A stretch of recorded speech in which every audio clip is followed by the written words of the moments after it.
The morning of the most important interview of my life, my own mother stood in front of the front door like a guard. She didn't wish me luck. She didn't hug me. She looked me right in the eyes and said, "Your sister has brunch. You're watching her kids." I was 24 years old, and I never walked through that front door again. I want you to understand something before I tell you the rest. I wasn't a bad daughter. That's the part that still messes with my head sometimes, even 7 years later. I wasn't rebellious. I didn't sneak out. I never talked back, at least not until that morning. I was the responsible one, the reliable one, the one my parents called when something broke, when someone got sick, when money got tight, when my sister needed a break from her own kids. And I did it all. For years. I grew up in a small house on the east side of Cleveland. Nothing fancy. My dad worked construction until his knees gave out. My mom cleaned houses for people who had way more than we ever did. And my older sister, Michelle, she got married at 19, had her first kid at 20, and somehow decided that made her an adult who no longer had to be responsible for anything. By the time I was 22, I was the one picking up her kids from school. I was the one making dinner when she was too tired. I was the one who canceled plans, changed shifts, put my life on hold every single time someone in my family snapped their fingers. And here's the thing, I didn't even realize how wrong it was. Because when you're raised like that, when you're told your whole life that family comes first, you believe it. You don't question it. You just keep showing up. You keep sacrificing. You keep telling yourself that one day, it'll be your turn. But that day never comes. Not when you're the daughter. Not when you're the sister. Not when you're the one everyone expects to have nothing going on. I had dreams, though. Big ones. I wanted to be a marketing director. I had worked 2 jobs through community college. I had done unpaid internships while my friends went to parties. I had spent nights studying after putting my niece and nephew to bed. I had built a portfolio from scratch using free templates and borrowed software. And somehow, I landed an interview with one of the fastest growing ad agencies in the Midwest. This wasn't a small deal. This was the kind of job that changed your entire life. The kind of job that lifted you out of the cycle. The kind of job that made your mom cry happy tears at your college graduation. Or, at least, that's what I thought. Let me take you to the night before that interview. I was nervous. The good kind of nervous. The kind where your stomach feels electric and you can't stop practicing your answers in the shower. I had laid out my outfit, the only blazer I owned, a pair of black pants I'd saved for months to buy, and shoes that didn't have scuff marks. I had printed 3 copies of my resume. I had charged my phone. I had set 2 alarms. I was ready. Around 9 o'clock, my phone rang. It was my mom. "Michelle needs you tomorrow morning. Just for a few hours." I remember closing my eyes. I remember taking a breath. I remember thinking, not this time. "Mom, I can't. I have my interview at 10. It's just brunch." A few hours. Her sitter canceled. "Mom, she's your sister. Family helps family. You can reschedule an interview." I didn't even know how to respond to that. Reschedule. An interview. Like it was a dentist appointment. I can't reschedule. It took me 6 months to get this. There was a pause. Then my mom's voice got quieter, which somehow made it worse. "You're not married. You don't have kids. You have time. Michelle doesn't." I hung up, and for the first time in my life, I didn't call back to apologize. That night, I barely slept. Not because I was nervous about the interview anymore, but because I knew deep down that my family was going to try to stop me. And I didn't know if I had the strength to say no. That I woke up at 6:30, showered, got dressed, practiced my answers one more time in the mirror. "Tell us about yourself. Why do you want to work here? Where do you see yourself in 5 years? I had perfect answers. I had rehearsed them for weeks. At 7:45, I grabbed my bag and walked toward the front door. And there she was, my mom, standing right in front of the door. Arms crossed, face like stone. "You're not going anywhere." I blinked. I actually thought she was joking at first. "Mom, my interview's at 10. I have to leave." "Your sister has brunch. You're watching her kids." I told you last night. I can't. She didn't move, didn't blink, didn't care. You will watch them. And then you can do your little interview another day. I felt something crack inside my chest. Not break, crack. Like ice under pressure. Mom, please. This is my dream job. And that's when my dad walked in. Coffee in hand. Slippers on his feet. He looked at me like I was being dramatic. Like I was a child throwing a tantrum. Girls like you don't get lives, he said. You get duties. Now stop acting crazy. Girls like you. Those 4 words hit harder than anything else. Because I knew exactly what he meant. Girls who weren't married yet. Girls who didn't have kids. Girls who hadn't earned the right to have their own time. Girls who were supposed to serve the ones who did. I opened my mouth to say something, I don't even remember what. And then the front door opened. Michelle, my sister. Her 2 kids behind her. Already whining, already hungry, already fighting over a toy. She didn't even look at me. She just dropped a diaper bag at my feet. Not handed. Dropped. Like I was a piece of furniture she was unloading onto. They need lunch by noon. And don't let them watch too much TV. That was it. No please. No thank you. No sorry about your interview. Just orders. I stood there for what felt like forever. My mom blocking the front door. My dad sipping his coffee. My sister walking past me like I was invisible. The diaper bag on the floor. And something in me just stopped. Not broke. Stopped. I looked at the door. Then I looked at the diaper bag. Then I looked at my mom's face. I stepped over the bag. Walked to the back door. Opened it. And walked out. No goodbye. No explanation. No scream. No tears. Just the sound of the back door closing behind me. I didn't have a plan. Let me say that again. I had no plan. I had $23 in my wallet, a half-charged phone, and a rental car I was supposed to return the next day. I drove to the interview. I did it. I showed up on time. I sat in the lobby with my printed resumes and my shaking hands. I smiled. I answered every question. I left and cried in my car for 20 minutes because I thought I bombed it.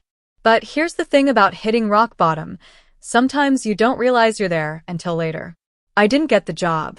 They called me 3 days later. We went with someone with more experience. I was sitting in a Motel 6 outside Columbus when I got that call. I had no job, no place to live, no family to call. I had $37 left. And I remember thinking, what did I do? Did I ruin my life? Was my dad right? Was this what happened when girls like me tried to want more? I could have gone back. I could have called my mom. I could have apologized. I could have shown up at Michelle's house and babysat and pretended none of it happened. But I didn't. Because something inside me had already died that morning at the front door. And something else was trying to be born. So I did the only thing I knew how to do. I found a waitressing job. I rented a room in someone's basement. I bought a used laptop. And every single night after my shift, I applied to jobs. Not just marketing jobs. Any job that would let me use my brain. I sent over 400 applications in 6 months. 400. Most of them went nowhere. Some of them sent automated rejections. A few led to interviews that led to nothing. But one night, one random Tuesday night, I got an email. We'd like to offer you a junior position. Remote. It doesn't pay much. But we think you have potential. I read that email 17 times. And that's how I started my new life. Not with a bang. Not with a victory. But with a tiny, fragile, uncertain yes that I want to be honest with you. The next few years were not glamorous. I worked that junior job for $14 an hour. I still waitressed on weekends. I still lived in a basement. I still ate ramen more than I want to admit. But I learned. I worked harder than anyone else. I took on extra projects. I stayed late. I asked questions. I made mistakes. I fixed them. I got better. After a year, I got promoted. After 2 years, I switched companies. After 3 years, I became a manager. After 4 years, I became a director. Not because I was lucky, but because I had nothing to fall back on. No safety net. No family to call. No backup plan. Failure wasn't an option. Failure meant going back. And going back meant dying inside. By year 5, I was making more money than my dad ever made in construction. By year 6, I had bought my own car, a nice one. By year 7, I had a condo overlooking the city. I had a team of 12 people. I had a reputation. I had a life. But I still hadn't gone home. Not once. No calls. No texts. No social media. No updates. No Christmas visits. No birthday wishes. I disappeared like I had never existed. And here's the part that might surprise you. They never tried to find me. No missing persons report. No search. No calls to my friends. No showing up at my old apartment. Nothing. For 7 years, I waited for someone to say we were wrong, or we're sorry, or even just where are you? And no one ever did. That silence? That hurt more than the door being blocked. More than the diaper bag at my feet. More than my dad's words. Because it proved what I had always been afraid of. I was never a daughter to them. I was just a helper. A tool. A pair of hands. And when the tool walked away, they just got another one. I wasn't planning to go back. Ever.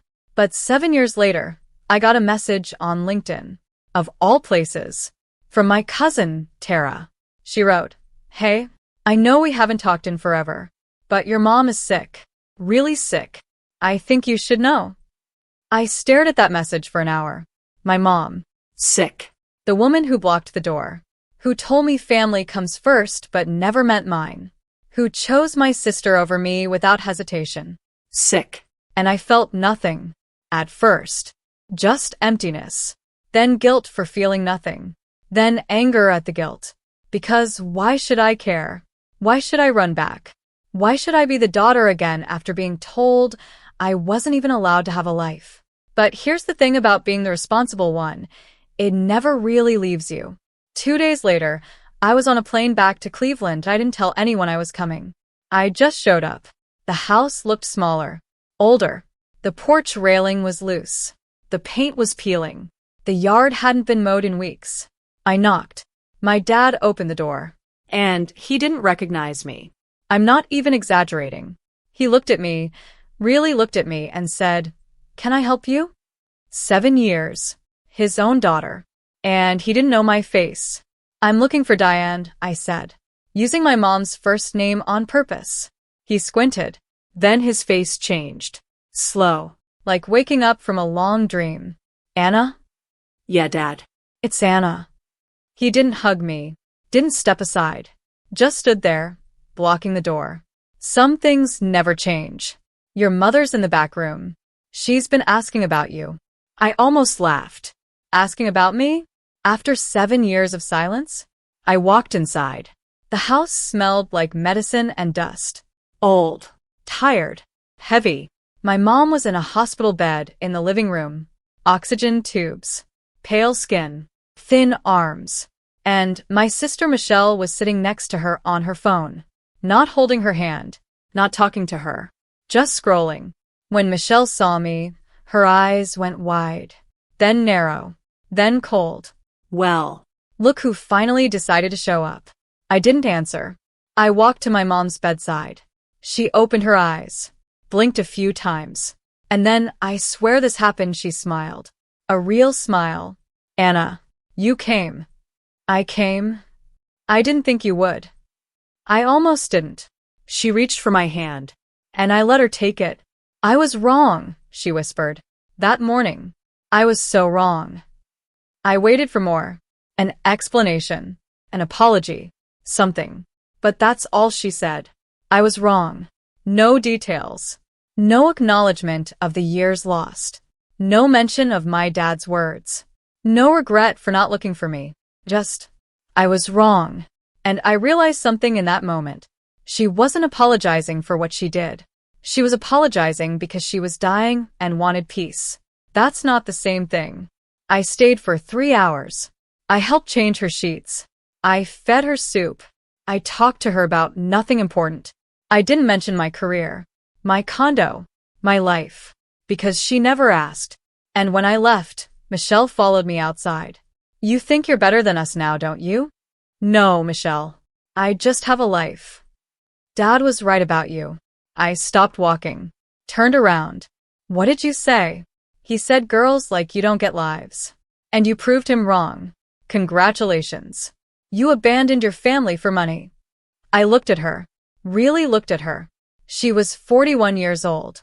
Still married to the same guy who never helped with the kids. Still exhausted. Still bitter. Still blaming everyone else for her choices. And for the first time, I didn't feel angry at her. I felt sad for her. Michelle, I didn't abandon you. You abandoned me first. You just don't remember because you never saw me as a person. I got in my rental car and drove away. My mom passed away 3 months later. I flew back for the funeral. I sat in the back row. I didn't speak. My dad gave a eulogy. He talked about what a good mother she was. How she always put family first. I almost stood up. Almost. But I didn't. Because that wouldn't have changed anything. After the funeral, my dad pulled me aside. You should come home more often. Home. This is your home. No, Dad. It hasn't been my home since you told me girls like me don't get lives. He looked down. For the first time in my life, he didn't have a quick answer. I didn't mean it like that. Yes, you did. You meant exactly that. And you never called. Never looked for me. Never once asked if I was okay. You're the one who left. I left because you closed the door first. He didn't apologize. He just walked away. And that was the last time I saw him. I'm 31 now. I have a team of 23 people. I have a corner office. I have a name in my industry that actually means something. I have friends who call me just to say hi. I have a therapist who helped me understand that I wasn't crazy for wanting more. I have a savings account that could cover 2 years of expenses if everything fell apart. And I have peace. Not the kind you get from revenge. Not the kind you get from proving someone wrong. The kind you get from walking away from people who treat you like an extra in their story. My dad still lives in that house.